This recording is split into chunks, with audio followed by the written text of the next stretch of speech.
University में मुझे मेरी क्लास फेलो से मोहब्बत हो गई। उसका नाम आमना था और वो बला की खूबसूरत लड़की थी, जैसे कोई परी हो। मैं उसे पागलों की तरह मोहब्बत करता था और उसके लिए अपनी जान भी देने को तैयार रहता था। वो भी मुझसे मोहब्बत करती थी, मगर वो बड़ी प्रैक्टिकल लड़की थी।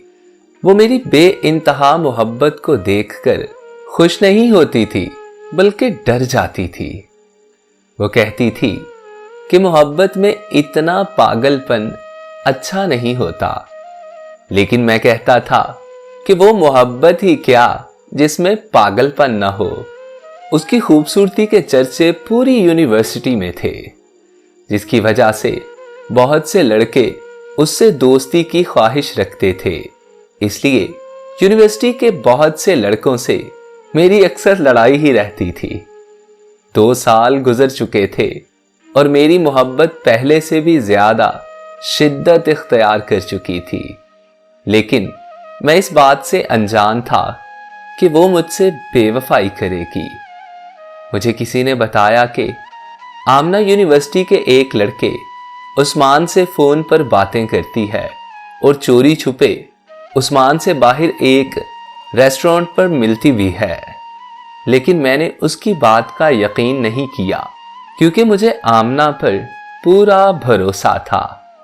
लेकिन फिर वो मुझे उसी रेस्टोरेंट पर ले गया जहां आमना और उस्मान मिलते थे। उस दिन आमना और उस्मान वहीं मौजूद थे और उन्होंने एक दूसरे का हाथ पकड़ा हुआ था। मैं अपने होशो हवास खो बैठा और मैंने आमिना और उस्मान को बहुत मारा।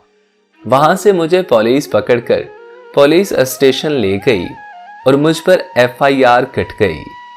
उस्मान का बाप मिनिस्टर था, जिसकी वजह से मुझ पर सख्त कानूनी कार्रवाई की गई।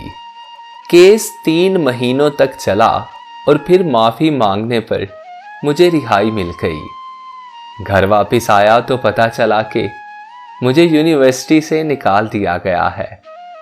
मैंने आमना से राब्ते की कोशिश की, मगर उसका नंबर बंद जा रहा था।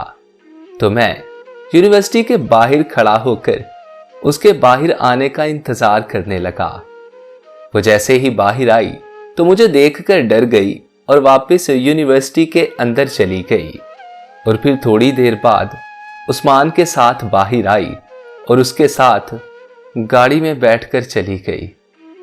मैं बहुत दर्द में था कि आखिर आमना ने मेरे साथ बेवफाई क्यों की।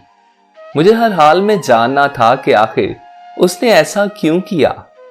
बहुत कोशिशों के बाद मुझे आमना का नया फोन नंबर मिल गया और जब मैंने उसे कॉल करके बेवफाई की वजह पूछी तो उसने कहा कि हाँ, मैं तुमसे मोहब्बत करती थी, मगर मैं तुमसे डरती भी थी। तुम मेरे लिए इतने पागल हो जाते थे कि अपने होशो हवास तक खो बैठते थे। यहां तक कि तुम्हारे पागलपन की वजह से मेरी कोई लड़की भी दोस्त नहीं बनती थी। मैं तुम्हारे साथ कैद और घुटन महसूस करने लगी थी। और फिर मेरी दोस्ती यूनिवर्सिटी के लड़के उस्मान से हो गई। वो बहुत सुलझा हुआ लड़का है और कभी लड़ाई झगड़ा नहीं करता। उसके साथ मैं खौफजदा और कैद महसूस नहीं करती। यही वजह है कि मुझे उससे मोहब्बत हो गई। अब मैं अपनी जिंदगी में उस्मान के साथ बहुत खुश हूँ। हम बहुत जल्द शादी कर रहे हैं, तो प्लीज अब मेरा पीछा छोड़ दो। और फिर उसने खुदा हाफिज कहते हुए कॉल बंद कर दी। उसकी ये बातें सुनकर मेरे दर्द में मजीद इजाफा हुआ। मेरा दिल किया कि मैं खुद की जान ले लूं, मगर मैं ऐसा नहीं कर पाया, क्योंकि मैं अपने वालिदैन का इकलौता सहारा था। मैंने दिल पर पत्थर रखकर सब कुछ भूल जाने का फैसला किया। मुझे अपनी नॉर्मल जिंदगी में वापस आने में 1 साल लग गया। मैं अपने बाबा का कारोबार संभाल चुका था और बिल्कुल नॉर्मल लाइफ गुजार रहा था कि फिर अचानक मुझे एक अनजान नंबर से कॉल आई। कॉल अटेंड की तो वो आमना थी और वो मुसलसल रोए जा रही थी। वो कह रही थी कि मुझे माफ कर दो, میں تمہاری محبت کو پہچان نہیں پائی۔ وہ روتے ہوئے بار بار کہہ رہی تھی کہ پلیز مجھے معاف کر دو۔ وہ کہہ رہی تھی کہ شاید میری زندگی کے آخری ایام چل رہے ہیں، پلیز مجھے معاف کر دو۔ میں نے اسے کہا ٹھیک ہے، میں نے تمہیں معاف کیا، لیکن ہوا کیا ہے؟ اس نے کچھ نہیں بتایا اور شکریہ کہہ کر فون بند کر دیا۔ اس کی کال نے مجھے بہت پریشان کر دیا۔ پھر میں نے اس کی دوست صبا سے پوچھا کہ آمنہ کے ساتھ کیا ہوا ہے، تو اس نے مجھے جو بتایا وہ سن کر میری روح کانپ گئی۔ صبا نے بتایا کہ آمنہ کے ساتھ عثمان نے بہت بڑا دھوکہ کیا۔ اس نے آمنہ کو نشہ دے کر اس کے ساتھ جنسی زیادتی کی اور پھر اس کی غیر اخلاقی ویڈیوز بنا کر اسے بلیک میل کرنے لگا۔ آمنہ بلیک میل ہوتی رہی اور اس کی ہر بات مانتی رہی۔ وہ آمنہ سے جنسی زیادتی کرتا رہا اور اپنے دوستوں سے بھی کرواتا رہا، یہاں تک کہ اس نے آمنہ کو آئس جیسے جان لیوا نشے پر بھی لگا دیا۔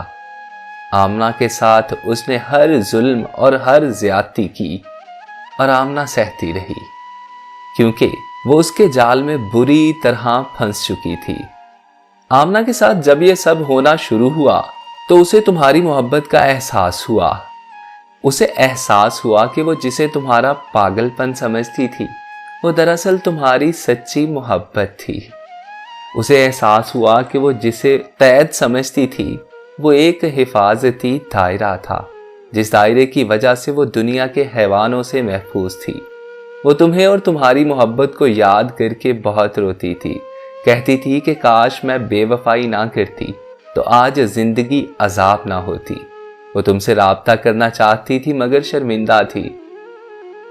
وہ آئس کے نشے اور روزانہ جنسی زیادتی کی وجہ سے بہت بیمار رہنے لگی اور اب ہسپتال میں اپنی زندگی کی آخری سانسیں لے رہی ہے۔ صبا کی باتیں سن کر میری روح کانپ گئی۔ آمنہ کے ساتھ اتنا کچھ ہو گیا اور مجھے خبر تک نہیں ہوئی۔ میں فوراً ہسپتال کی طرف بھاگا، لیکن وہ جا چکی تھی۔ میں نے بہت کوشش کی کہ آمنہ کے والدین عثمان کے خلاف کوئی قانونی کارروائی کریں، لیکن آمنہ کے والد کا کہنا تھا کہ ہم زمانے میں بدنام نہیں ہونا چاہتے۔ ہمارے معاشرے میں آمنہ کی طرح سینکڑوں لڑکیاں ایسے ہی بلیک میل ہو رہی ہیں اور سینکڑوں عثمان بلیک میلر بن کر ان کی مجبوریوں کا فائدہ اٹھا رہے ہیں۔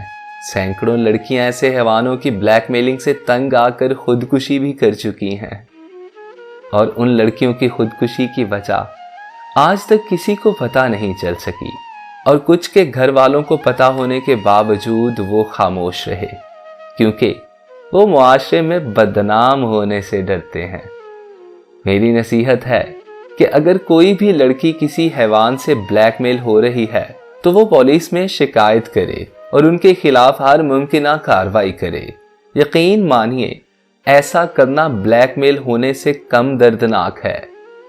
میں مانتا ہوں کہ ایسا کر کے وہ زمانے میں بدنام ہو جائیں گی، لیکن ان کے ایسا کرنے سے ہزاروں اور لڑکیوں کی عزتیں محفوظ ہو جائیں گی۔